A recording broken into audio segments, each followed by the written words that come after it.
All right, I think we'll get underway. Good evening, everyone, and welcome to the Medical Leadership in 2022 Challenge Accepted webinar. My name is Dr. Belinda Phillips. I'm a staff anaesthetist in Melbourne, Australia, and I'll be the chair for this evening. This webinar is proudly brought to you by the Gender Equity Subcommittee of the Australia and New Zealand College of Anaesthetists. Please note that this webinar will be recorded. ANZCA acknowledges the traditional custodians of country throughout Australia and recognises their unique cultural and spiritual relationships to the land, waters and seas, and their rich contribution to society. We pay our respects to ancestors and elders, past, present and emerging. ANZCA acknowledges and respects Ngā iwi Māori as the tangata whenua of Aotearoa and is committed to upholding the principles of the Treaty of Waitangi, fostering the college's relationship with Māori, supporting Māori fellows and trainees, and striving to improve the health and well-being of Māori. We've chosen to focus on three facets of medical leadership in 2022: workforce issues, gender inclusion, and the ever-present pandemic. We'll hear from esteemed leaders in our field on their experiences in this domain, the challenges, frustrations, rewards, and lessons gained for the future. I'll invite each speaker in turn to discuss their area of medical leadership. I'm going to move on now, and it's my honour to present our second speaker, Dr. Susie New. Dr. Susie New is a specialist paediatric anaesthetist working in Melbourne, Australia. Dr. New is the immediate past president for the Australian Society of Anaesthetists, a position she held for almost 3 years. Dr. New has a vast array of leadership experience within both the ASA and ANZCA, with roles on the ASA Committee of Management, Overseas Development and Education Committee, and the ANZCA ASA NZSA Welfare SIG Executive. Dr. New has global clinical experience working in anaesthesia and intensive care in both Fiji and Cambodia, and has completed her Masters of Public Health. Tonight, Dr. New will discuss medical leadership within the context of gender inclusion. Thank you very much, Dr. New. Thanks, Belinda, for the kind introduction. Just let me share my screen. Excellent. All right. Well, thank you, as I said, for the kind introduction and inviting me to speak tonight. Tonight, I'm going to be talking about gender and inclusion, gender inclusion. I did put in there and diversity. I will, during this talk, refer specifically to gender, but by no means, I think what I'm about to say is related just to gender. There is a lot more we can do for diversity in general. Ooh, I want to advance my slides. Let's see if that's going. Yep, cool. So again, I wish to start by respectfully acknowledging the traditional owners and custodians of the lands on which we meet. For me, it's the Wurundjeri people of the Kulin Nation. This is a painting that was commissioned and gifted to the ASA by our past president, David M. Scott. It's done by Oral Roberts, and it's a representation of Australian anaesthesia as well as Oral's close connection with the Bundjalung land and culture. It is available for purchase as a greeting card, and I've left the link there. And we, the ASA, provide Oral a commission every time we use this image. I also, before I want to move on, also acknowledge what's going on in the Ukraine and anyone in the audience who has ties with Eastern Europe, and deep-felt condolences for what is happening. It's very hard to watch. But back to gender inequality. So is there gender inequality? Well, women make up about half of the workforce, yet we commonly see this. This is what is commonly known as the gender jaws. In this case, it's from the top ASX 200 companies from about 2015. And in general, we see that more women graduate from university, but by early career, men start outnumbering women. And this trend then continues through to the senior leadership positions, so that the most senior decision makers in a lot of, and this is, as I said, in business, but it also occurs in law, in the arts, in media, most of the decision makers are men. Is medicine excluded? Well, looking at anaesthesia here, you can see that medical students, again, there are more, these are the percentages of women, there's more medical students that are women graduating from medical schools. And then looking at our membership database, you can see it starts to drop off again at the trainee level. And as Vanessa pointed out earlier, about 1/3 of women, 1/3 of anaesthetists are women. Thankfully, throughout the ASA committees and board, we've been working at least trying to maintain that status quo. And I think, I haven't presented the data here, but I think if we looked at the heads of departments that are women and also academic positions held by women in anaesthesia, we'd see that gender jaws, I think, trend continue. I am pleased to report, though, that this is a picture from our most recent board meeting, and we have on the ASA board managed to achieve a 50-50 gender balance, which is a good little achievement there, I think. So does it matter? Well, on a national level, if more women are included in the workforce, it contributes to greater economic growth, greater GDP. And on an organisational level, there's increased financial performance, greater innovation, better decision making. On a societal level, it helps to prevent violence against women. And on an individual level, there is a bigger pay gap between women. So a man and a woman both working full time, the average weekly earnings is about 14% less for women, and then this transfers through to the time of retirement with superannuation balances. So does this matter in medicine? Well, for health professionals, in countries where they don't get standard CME allowances like we do in Australia, women are less likely to attend national conferences. Medical equipment tends to be made more for men, and we found that recently with the pandemic, that N95s were traditionally made for men, modelled for men. Women were overrepresented in terms of who could get a successful pass rate on their masks. And in research, more men are awarded research funding, they're more in research positions, and this means that men have a bigger influence on the research agenda. And again, we saw this recently with the pandemic, that anecdotally there were lots of reports of changes in menstruation and breast size due to the COVID vaccines, but this was only considered as an afterthought to research, and in terms of going back and looking at menstruation. And certainly it's been hard to even look at changes in breast size because there's been no standardised way to describe changes in breast size in medical research. This makes a difference for patients as well. There are patients that prefer seeing a particular gender of doctor, particularly for those undergoing gynecological or endoscopy procedures. And it can also lead to delayed or misdiagnosis. So a lot of our studies, again, as I said there, see there in the slide that 43% of clinical studies, and that's a recent study, even reported the difference between men and women. So we've classically looked at diseases predominantly in men with male physiology. So the classic example there is heart disease, and women often have a delayed diagnosis by 7 to 10 years.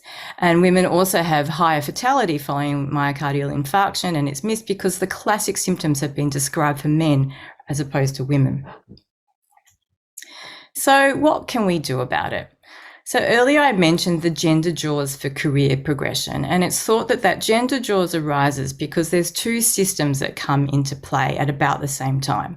The first is having children, and the second is that broader issue of gender inequity. So falling pregnant, giving birth, breastfeeding, currently these are things that only women can do. That might change, who knows.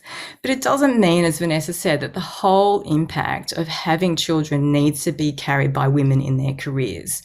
So one of the biggest actions we can take to address this is to encourage men to take parental leave. And we need senior men also to take that parental leave because it sets an example, particularly in the business world, because the junior men following on after them tend to only take about half the leave that the more senior men will take. So we need to be tackling the gender inequity system or systems at play head on. It can be daunting. It might mean that there may need to be disruption, but I think if we break it down into some of the parts that we can manage and influence, then it might be more achievable.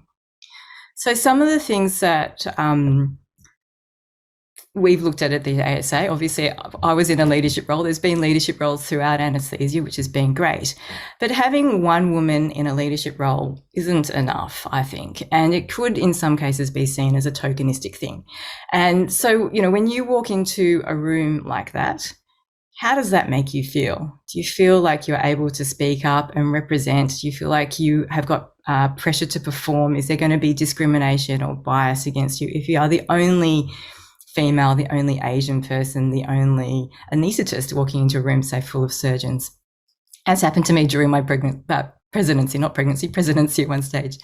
So, and recent research has found that you actually need 3 women on a board to start making impact. So how do we achieve this? And I think this is the really key bit, is we need men to be involved. We need together, men and women, to be champions for opportunities for women. And we need to prioritise building and nurturing those connections, because women don't always have access to the same systems, like we can't go and play golf and things like that, that men might already have or built into their culture. So we need to be working together to find ways that we can amplify women. And it's, I think, our duty as leaders to do this. So one tactic we did at the ASA was we developed a Parents of Young Children policy. The idea for this came when I attended our National Scientific Congress in my home city of Melbourne. At the time, I was a board member and I had a 7-week-old baby. And I'd been to a number of board meetings and sailed in and out as you do as a parent-free person, as a child-free person. But I suddenly saw all the barriers that young parents face, particularly, and this was even just attending a meeting in my own home city. So the policy means that if you are a committee member on an ASA, if you're an ASA committee member and you're the parent of a young child, we will pay for your childcare or your travel expenses so that you and your family, so that you can attend meetings. And, you know, if you've got a fully breastfed child, then your family needs to attend too. At the time when we wrote this policy, I didn't think it was fair that I could be a direct beneficiary of it. So it was only applied to committee members. It has recently, however, been extended because I'm no longer a beneficiary of it. And this move came from council, that anyone across the committee structure can have this applied for them. So this is an example, I suppose, of a tactical initiative, which is about doing a particular thing right and maybe just only impacting one part of an organisation. But a thing that's commonly talked about in terms of, you know, leadership talks is talking about strategy without tactics is the slowest route to victory. And tactics without strategy is the noise before defeat. And so we didn't want to be defeated on this. And so that policy that we had, that was a tactic thing about doing the right thing. We wanted to look at gender equity as an organisation because it's doing the right thing, which is what strategy helps us enable. So in order to do this, we needed to understand what our strengths and weaknesses were. So that's when we established annual reporting to the board of gender equity, and it's published on our website, and they were the figures that I presented before. And initially we looked at the committee structures and the membership as a whole, but we've expanded that to more recently look at the first authors in anaesthesia and intensive care, which is the journal that we produce, as well as the speakers at the National Scientific Congress, which this year is being held in conjunction with the New Zealand Society over in Wellington. Regular reporting to the board contributes to a culture where gender disparities are regularly discussed. And what we really need, that I think, talking about culture, is recognising the importance of people. It's the people who have the passion who are going to drive these things. And I think we're quite lucky. We have a lot of passionate people within our community. There's also another thought in organisational psychology that structure eats culture for lunch. I think, of course, organisational psychology is much more complex than this. But this to me says that it's really important for an organisation to have the structure and the capability in order to support that strategy. So with that in mind, very early in my term president, I convened a gender equity working group, and that has more formally been approved to become a gender equity, or actually it's been called the Diversity Equity Subcommittee. And with that in mind, I'm very pleased. I was going to say it's very much, I think, it's not quite embryonic stage, maybe neonatal stage. But with that in mind, I'm very proud to announce one of the first bodies of work that it's really going to be looking at, which is WELI, which stands for Women's Empowerment Leadership Initiative. This was developed by the Society for Pediatric Anaesthesia in the US. And the goal of it is that it's dedicated to assist women in anaesthesia with the skills, confidence, and opportunities to achieve their career goals. How it does that is by providing expert coaching, using men and women as advocates in what is arranged as protégés and advisors.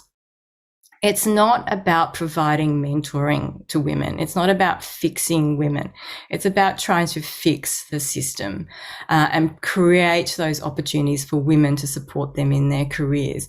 There is a thought that women are over-mentored and under-promoted. And sure, there will be mentoring and coaching for people who want to be involved, but it's not just about providing it to the protégés, but also to the male and female advisors who will be guiding those protégés.